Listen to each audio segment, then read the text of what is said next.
Okay, well, hello and welcome to Lit Cannon. Yeah. Jackhammers are going off. Jackhammers are going off. Excuse us for the mess. I am your host, ThunderAF. I am B+. That's B+. Hello and welcome. Today's episode, we are looking back at the 1987 DC Comics. Oh my God, I'm sorry. Outcasts. I just got distracted by one of the notes that I wrote down that I completely forgot about. I drew a drawing to go with it. You know, I'm sure our audio-only audience will love to see your drawing, B+. But yeah, we're talking about Outcast number 7, which apparently has great drawable characters, which it was a boob. Oh. You can see why it distracted me for a moment. I drew a boob. Okay. This is Outcasts. Outcast number 7. So, this is clearly, climax-ish part of this story. I think so, yeah. What were the Outcasts? From what I gathered, they were, obviously some kind of dystopian world. This place is fucked up. I think it's DC proper canon, but they have crossed over with Lobo, who deals with Superman and stuff. So is this just their run at X-Men? I guess thing? It was kind of their Holy X-Men. shit! I'm in first. Look at this. Nice. Look at this. It won't last, but still. Yeah, it could have been kind of their X-Men, where maybe an alternate future of the DC world. I'm sure if we ever did a multiverse thing, maybe they'll pop up again. Yeah, these are the Outcasts. And from what I can gather of the story, God damn it! Oh, I'm in first, so I can't be pissed off about getting a coin. So they're trying to expose the Overlord-esque pharmaceutical company. Yeah. And did the finding out of this story take place? God damn it! Wow. Okay. This was a big reveal moment. I was like, was this the big reveal, or the reason they're looking into? No, it wasn't the big reveal, because I think they found out about it. At least the main character. If I could look at my notes. I couldn't tell who the main character was. Was it Slinger, the lady that went in, or one of the big big guys? It's like an ensemble thing, but yeah, the lady that went in, she is mostly the main character of this. Where she is an outcast, a mutant. Oh, are you kidding me? Right now, Squid.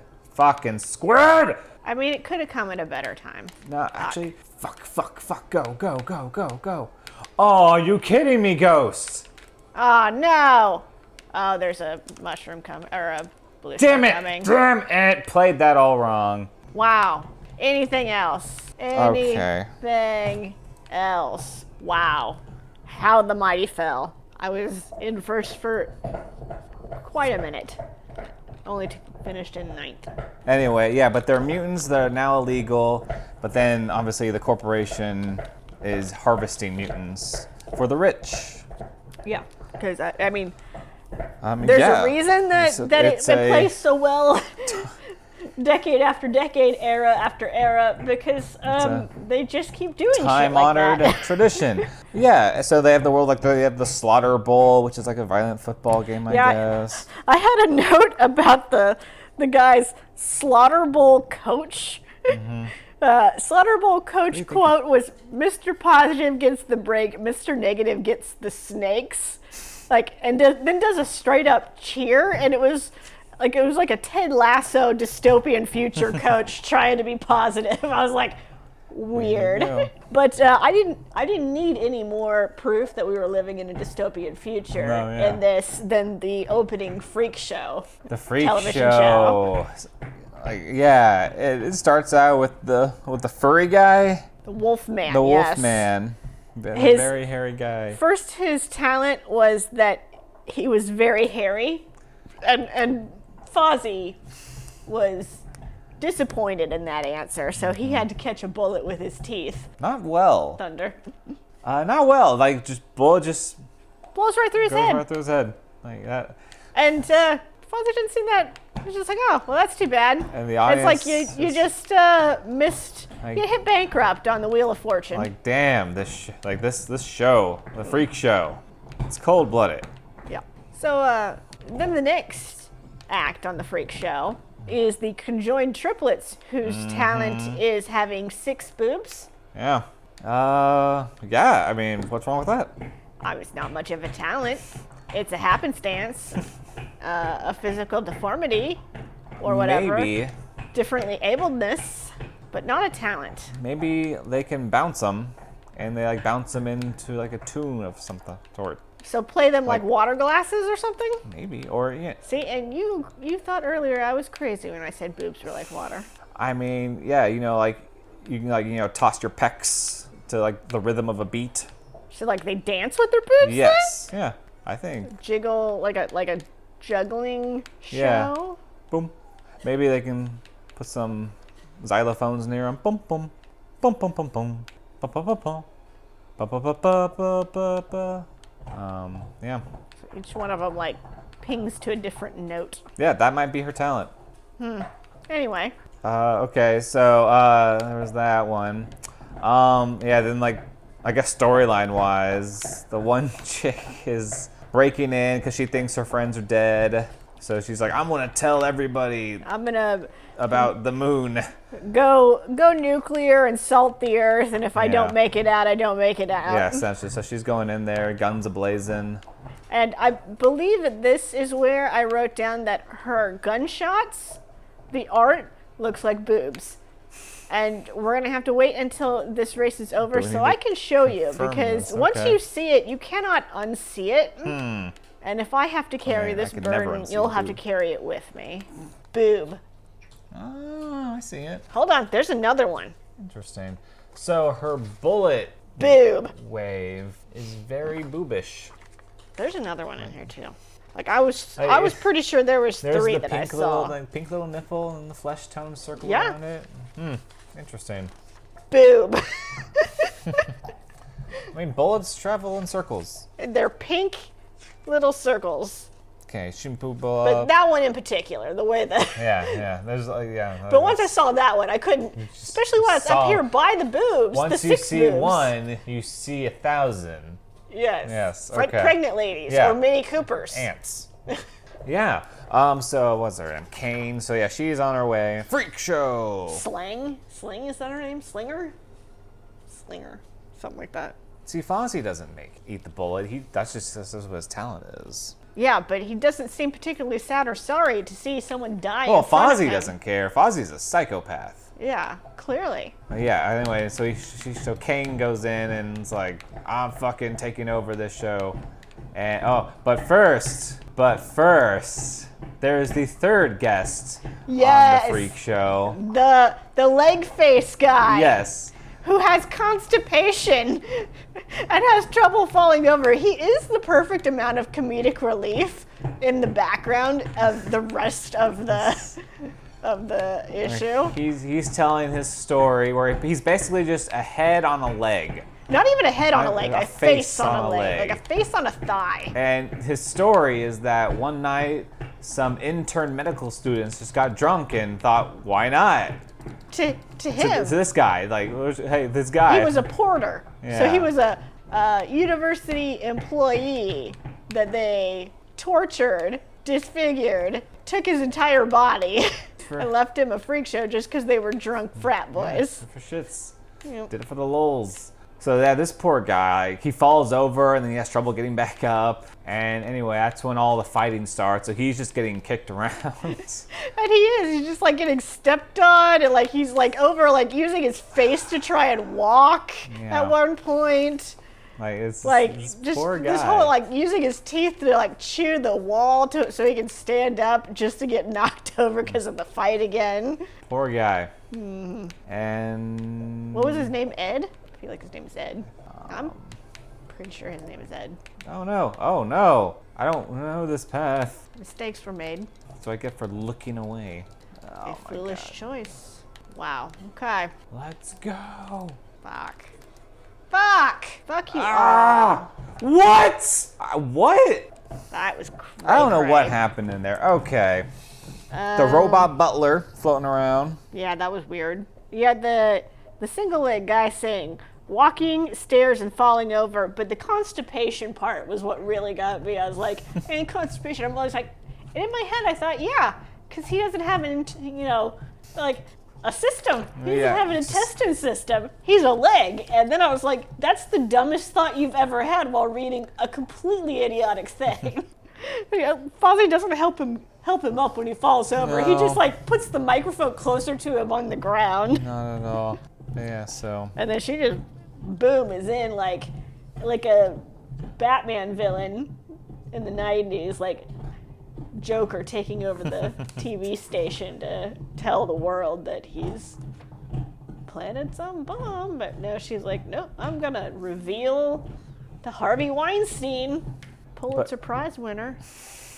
But yeah, so Kane's in there. She starts telling about the fucked up thing that the company essentially takes all the mutants because this fucking world hates mutants. They're all illegal now, so they're gonna banish them to the moon where they'll work there and be in peace. Only in death camps. Yeah, it's death camp because they found out that the mutants, the female mutants, the women mutants, could have mutant babies, and they at under 2 weeks or 21 days, a very specific number of age for them, like still newborns, they were killed and their pituitary gland harvested to make a anti-aging. Yes, for the rich. For the rich. Oh, fuck, damn, I want to do that. So they were taking breedable women, breeding them like cattle. Yes. Taking the babies and killing the babies so that rich people could be youthful. That's the big reveal. I mean, they really swung hard. I mean, I know. Like you kind of need to lean a little more subtlety into your storytelling with a villain like this. These were just vicious people. That's how fucked up this world is. They swung hard. They didn't miss any opportunity for them to have made a reasonable argument of them not being the bad guy. They're the bad guy. Yes, but the best bad guys make you wonder if they're really the bad guys. Like some guy is gonna still be in there. Nah, they're the good. This is fine. There'll still be defenders. So yeah, showing that green is babies. Yeah. It was somewhat tried. That whatever the valuable thing is people. She goes in there and she just she gets shot up. They fuck her up. Mm-hmm. And team has to go try to help her, but then she's in the ambulance, so they just take the ambulance and I'll have just a high security, and then he's taken down, but it's too late. Kane is dead. To be continued. Spoiler. I wrote rip whistleblower character that I didn't know or care much about. She was the main character. But spoiler alert, does not die. I'm shocked to learn this. Yeah. In a comic book, you say. In a 12-issue Future Shocker. On issue 7. Issue 7. The main character was not in fact dead. Honestly, when I read this, I thought it made me think of like a Hulu Marvel project, like Runaways or something. I'm like, I could see this being a half-assed Hulu show. See how, but like one of the teammates, Yasi Queen or something like that. Yitzi. He's immortal. Like obviously that's not really explained in this episode, but he's immortal. And Kane, the girl in red, she needs like people's life force to stay alive. So she's like a vampire. Yeah, she's kind of like a weird cyberpunk vampire. And like I think she was getting it from like just random like bad people before. Like I feel like she was stopping crime and stealing it, or getting it from homeless people. Either one. But obviously with him being immortal, like that's what saves her here. It's like oh shit, because like, it doesn't really fucking kill him. That's kind of genius. Yeah. Like I think X-Men, one of the X-Men TV shows tried to do something like that with Logan. I mean, they were feeding his life force to like Jane Grey or something like that, while she was like being taken over by the Phoenix. And they made a comment about how like I don't know if it works or will help her. They're like, his healing ability will do almost anything, and that was like a thing. He was like an IV bag for her. Well, kind of similar to what the movie did when he got Rogue to get his powers, so she would take his healing ability. Mm-hmm. That was touching. It was touching. Unexpectedly touching for a Bryan Singer movie. He could have had it all, but then he just became a mediocre director and a creep. Yeah. And like, I will say it was pretty easy to read. Like, I could put the story together without it being like just jumping down in the middle. Like, I got a good feel for the characters and the storytelling and the overall story. What's wrong with these people? Why do they hate their lives? What kind of movie do you think could be made here? Like I said, I see this more as like a 5-episode Hulu young adult series. People just want to see the freaks. Just want to see the freaks, you know. Like, what kind of freak would you create for the freak show? Well, I definitely feel like we would still need to see the 6-boobed lady. I mean, you can't put something like that on paper and then not follow through on the adaptation. Suck it, Total Recall, but like create your own freak. Ooh, not very good at that. But I'm gonna go with like their eyeballs are not where their eyeballs are, like in their belly button. Okay. Or their fingers. Little eyeballs in their fingers. Yeah, I think people do have that in the DC world. Do they? I think so. Finger eyeballs? Yeah. Like Batman dealt with it at one point. Somehow it was deadly. The finger eyeballs were deadly. Do you think, would it be I think he was a mysticism. Would it be like sticking olives on your fingers? Bulby finger. No! No, no, no! Straight up bullshit. Ah! I drifted the wrong direction. Cassie? You miserable bitch. Suck it. Okay, well, okay, what would I create? What would I create? What would you create? I don't know. Like, that eyeball on a different body is inspired. Was it tentacles? I don't know, maybe. What if they have trunks? Ugh. I want like a human centipede type of thing. Ugh, yeah.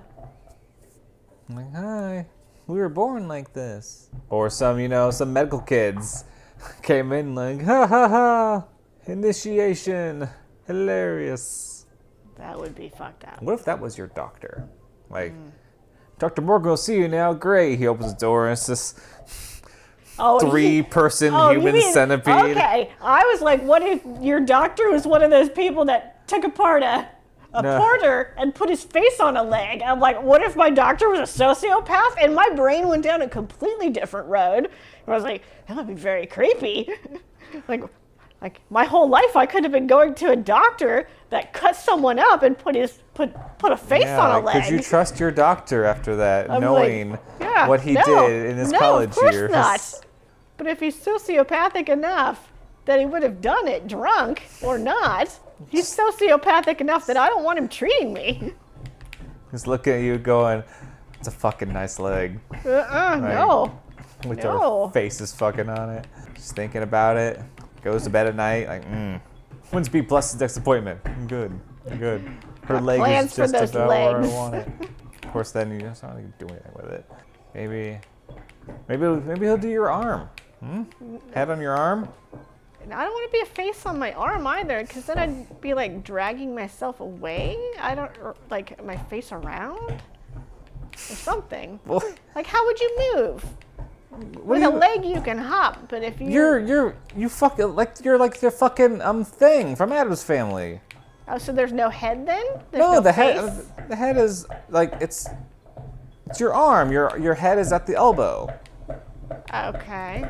Seems like it would be top heavy and fall over, just like the foot guy. You build some muscles, some tendons, and you just balance. You know, dogs can learn to sit on 3 legs or 2 legs. I suppose. You'll figure out how to beefing up your hands that you can keep yourself balanced, and you'll just be crawling around. Going to freak shows. Yeah. To support myself because I am a freak. And they'd be like, Fuzzy, I can catch a bullet with my thumb. Okay, well, thank you everybody for listening. Like, subscribe, swipe right Are we on Tinder? Sure. I mean, that would be awesome, right? You want a podcast? We got a podcast. Just call 1-900. Oh my god, last night I was watching, Porn? no. Okay. I No. was like, where are we going with this? No, well, yes, kind of, I guess. Okay. No, yes, no, but along those veins, I guess. Well, okay. Just continue the story. Okay, so we were finishing up playing some games, some video games, and so we just turned on TV, and there was I Love the '80s was on, and there was all these weird random commercials, and then there was a phone sex commercial, Oh. like a legit Yeah. like '80s. What channel were you watching? It was like VH1 or something like that. Okay, yeah. But it was a straight up believe that. phone sex Yeah. commercial, and I was like, "This is still a thing, Oh, okay, yeah. or is this old?" And I legit couldn't figure out if it was a fake old ad, or it was real and legit. No, I think people think it still was fucking real. have cell phones. Who does that though? There's so much available for free. Who gets their information? Who gets their porn? One, Some people off like the that internet? one-on-one experience. Gets their porn off the internet? well, What? like, who's still using a phone for it? I mean, why not using something? There's got to okay. be better. Yeah. Better free stuff. And who's watching TV and watching a commercial that looks like it was shot in the '80s and going, you know what, I'm gonna pick up the phone. Just lonely people. Okay, yeah. Thank you, everybody. Goodbye. What a strange turn.